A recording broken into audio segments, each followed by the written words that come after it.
The bizarre, hilarious, and box office destroying Napoleon Dynamite turned its cast of unknowns into comedy icons overnight.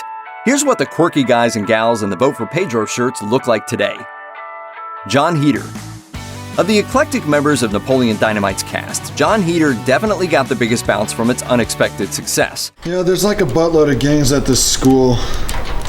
This one gang kept wanting me to join because I'm pretty good with the bow staff. In the blink of an eye, he went from earning $1,000 for his work on the shoot to finding himself a comedy brand, even taking home the 2005 MTV Movie Award for Breakthrough Male Performance and for Best Musical Performance. Do the chickens have large talons? Do they have what? Large talons. I don't understand a word you just said. While his career might not have reached the heights some predicted, he's worked steadily over the years, in big-budget comedies like The Benchwarmers and Blades of Glory, and in a slew of voice work for animated movies, shows, and video games, like Disney's Epic Mickey 2. Even if he didn't pan out as the next Will Ferrell, he's found a way to keep those tots flowing. Efren Ramirez. Speaking of Vote for Pedro, actor Efren Ramirez is gonna have people screaming that at him for the rest of his life. That's what happens when you're the living embodiment of the most popular comedy catchphrase of the 2000s. Still, despite this career conundrum, Ramirez has refused to be typecast as Napoleon's best bud. In fact, he's worked steadily over the years, popping up as everything from Kenny Powers' neighbor Catui on Eastbound and Down to ranch hand Esteban in the Spanish-language comedy Casa de mi Padre. He's been in not one, but 2 Crank movies, and even reprised the role of Pedro for Fox's short-lived animated adaptation of Napoleon Dynamite. When he's not acting, Ramirez keeps busy as an in-demand DJ. Haylie Duff. Thanks to her sister Hillary's early success, Haylie Duff was already in demand by the time she landed the part to Preston Senior High School's resident mean girl, Summer Wheatley, with the cast of Napoleon Dynamite.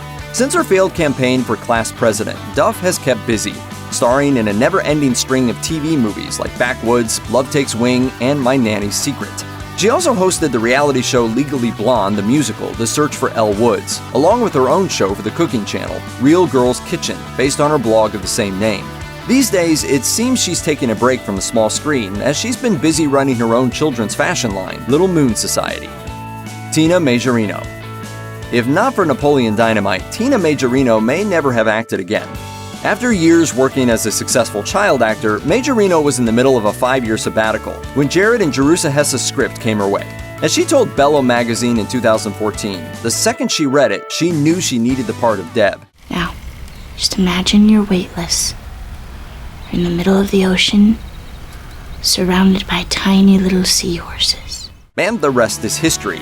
Majorino has since gone on to enjoy an accomplished career, playing lovable techie extraordinaire Mac on Veronica Mars, Special Agent Jenny Shaw on Bones, and Dr. Heather Brooks on Grey's Anatomy.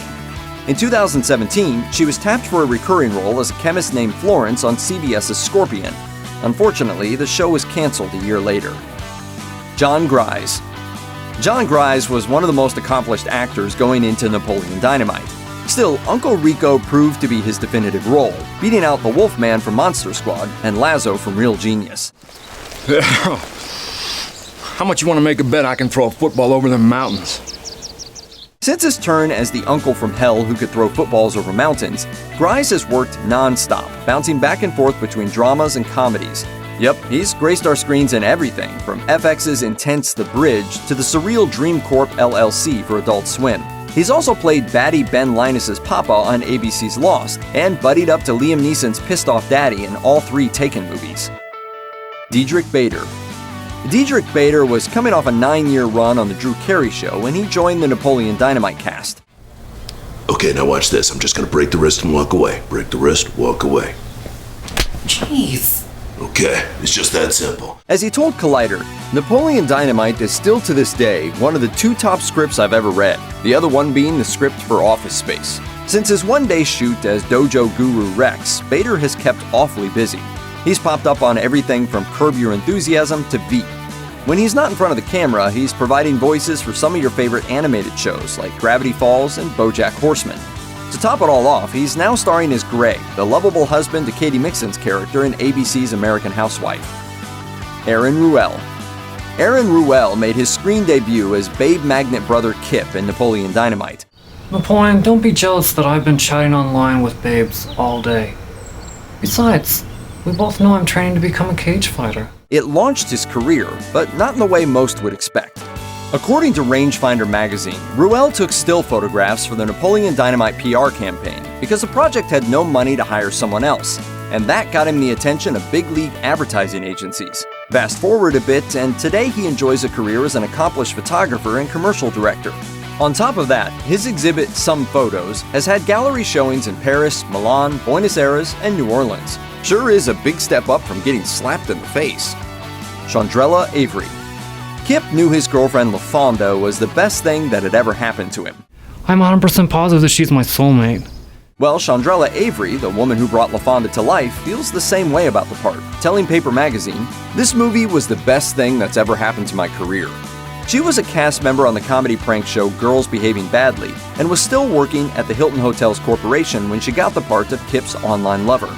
She remembers the casting director telling her, "If you can act as good as you look, then you're going to Utah." After the movie became a sensation, she booked parts in big-budget fare like Deja Vu and End of Watch. But these days, she's largely focusing on her advocacy work, most notably her position as a board member for the California chapter of the Sickle Cell Disease Foundation. Sandy Martin. Sandy Martin was already an accomplished actress and producer by the time she found her way into the world of Napoleon Dynamite. Playing Napoleon's llama-loving grandma, Martin's character was short on screen time but still managed to make a lasting impression. Getting a little low on steak, so I got Lyle coming over tomorrow to take care of it. Well, what's there to eat? Knock it off, Napoleon. Make yourself a dang quesadilla. Over the last decade and a half, Martin's career has hit a hot streak, playing Mac's grumpy mom on It's Always Sunny in Philadelphia, Mormon brother Selma on HBO's Big Love, and Mama Dixon in the acclaimed 3 Billboards Outside Ebbing, Missouri.